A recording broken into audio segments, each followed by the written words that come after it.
देखिए फ्रेंड, आज 27 जुलाई practice set number 8। ठीक है, इससे पहले जो भी प्रैक्टिस सेट है उसकी लिंक आपको डिस्क्रिप्शन बॉक्स में मिल जाएगा, आप वहाँ से जाकर स्टडी कर सकते हैं। ठीक है, जो भी यहाँ पे बच्चे हैं जो प्रैक्टिस सेट नहीं ले सकते उनके लिए काफ़ी वरदान है। ठीक है, वो हमारे यूट्यूब चैनल से प्रैक्टिस सेट करके शिक्षक भर्ती परीक्षा 2022 क्लियर कर सकते हैं। ठीक है, जो कि नए पैटर्न पर आधारित है।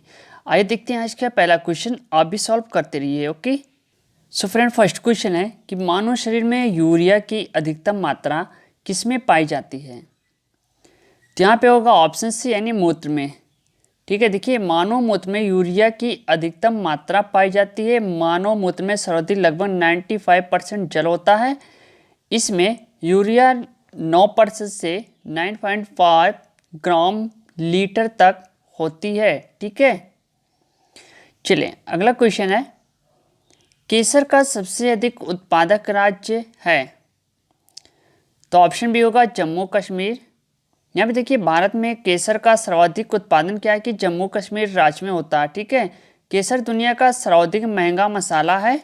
केसर क्रोकस सैटिवस नामक पौधे के पुष्प की वर्तिका से प्राप्त होता है। ठीक है, तो ये भी क्वेश्चन पूछता है वर्तिका के बारे में, आप ये भी ध्यान में रखिएगा। ठीक, चलिए अगला क्वेश्चन है, हमारे राष्ट्रगान में निम्न में से किसका उल्लेख किया गया है। तो ऑप्शन बी यानी बंगाल की खाड़ी, वेरी इंपॉर्टेंट है। चलिए अगला प्रश्न है, विश्व के सर्वोच्च पर्वत शिखर माउंट एवरेस्ट पर पहुंचने वाला प्रथम व्यक्ति था। तो ऑप्शन है एडमंड हिलेरी।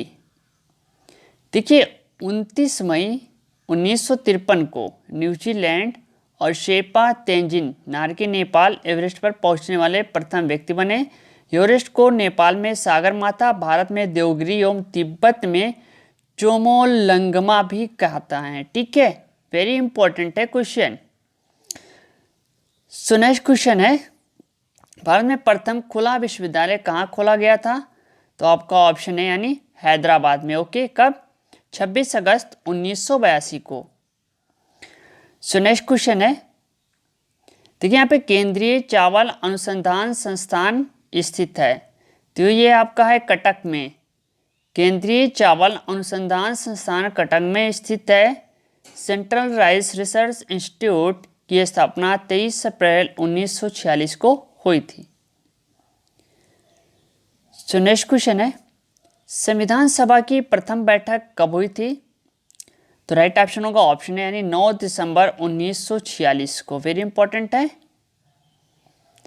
अगला प्रश्न है, अलीगढ़ आंदोलन किसने चलाया था।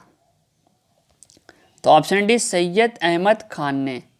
देखिए अलीगढ़ आंदोलन सर सैयद अहमद खान ने चलाया था। सर सैयद अहमद खान ने वर्ष 1875 में मोहम्मडन एंग्लो ओरिएंटल कॉलेज की स्थापना की। 1920 में यही स्कूल अलीगढ़ मुस्लिम विश्वविद्यालय बन गया। ठीक है, चलिए अगला क्वेश्चन है, विश्व का सबसे बड़ा मरुस्थल। तो ऑप्शन बी यानी सहारा। ओके, सो नेक्स्ट क्वेश्चन है, उत्तर प्रदेश में कुंभ मेले का आयोजन किस स्थान पर होता है। तो ऑप्शन बी यानी प्रयाग में। नेक्स्ट क्वेश्चन देखते हैं, लोहे में जंग लगने से बना पदार्थ है। तो ऑप्शन सी होगा फेरिक एवं फेरस ऑक्साइड का मिश्रण। देखिए लोहे में जंग ऑक्सीकरण के कारण लगती है। ठीक है, जंग फेरिक एवं फेरस ऑक्साइड का मिश्रण होता है। जंग लगने की प्रक्रिया को धातुओं का संक्षारण कहते हैं।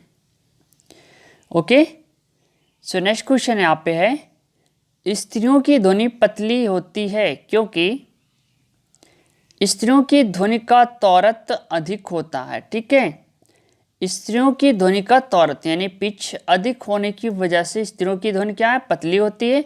मानव स्वर विज्ञान को फोनोलॉजी कहते हैं। ठीक है, सो नेक्स्ट क्वेश्चन है, ट्राइसेम कार्यक्रम निम्न में से किससे संबंधित है। तो ऑप्शन बी है स्वरोजगार हेतु ग्रामीण युवकों से। देखिए इसमें क्या है कि प्राथमिक तकनीक एवं उद्यमशीलता का प्रशिक्षण प्रदान करना। ठीक है, यही है ट्राइसेम का मुख्य उद्देश्य। ओके, चलिए अगला प्रश्न है, सूर्य और पृथ्वी के बीच चंद्रमा कब आता है? सूर्य ग्रहण। सूर्य ग्रहण हमेशा अमावस्या को ही होता है, ये सभी को मालूम है। चलिए अगला क्वेश्चन देखते हैं, निम्न में से रबी की फसल कौन सी है? तो ऑप्शन डी यानी चना। चलिए अगला क्वेश्चन है, गैंगे किसके लिए प्रयुक्त होता है? तो ऑप्शन डी यानी भीष्म के लिए। देखिए गांगे भीष्म का एक नाम है क्योंकि उनकी माँ गंगा और पिता महाराज शांतनु थे। गंगा का पुत्र होने के कारण वे गांगे के नाम से प्रसिद्ध हुए। ठीक है, अगला प्रश्न है, निम्न में कौन सा शब्द शत्रु का समानार्थी है? तो यहाँ से ऑप्शन बी यानी अराती। देखिए शत्रु के रिपु, दुश्मन, अमित्र, वैरी, अरि, विपक्षी, अराती आदि क्या है? समानार्थी शब्द हैं। ठीक है, यहाँ से एक क्वेश्चन बनेगा आपका। चलिए अगला क्वेश्चन है, अंधा युग किसकी रचना है? तो ऑप्शन बी यानी धर्मवीर भारती की। देखिए डॉक्टर धर्मवीर भारती अंधा युग के रचयिता हैं। भारती जी की प्रमुख रचना में आपका ठंडा लोहा, 7 गीत वर्ष। भारतीय जी के प्रमुख उपन्यास का नाम गुनाहों का देवता। ठीक है, तो ये नोट कर लेना। चलिए अगला क्वेश्चन है, भारत भारती रचना है मैथिली शरण गुप्त की। देखिए भारत भारती राष्ट्र कवि मैथिली शरण गुप्त की एक प्रमुख रचना।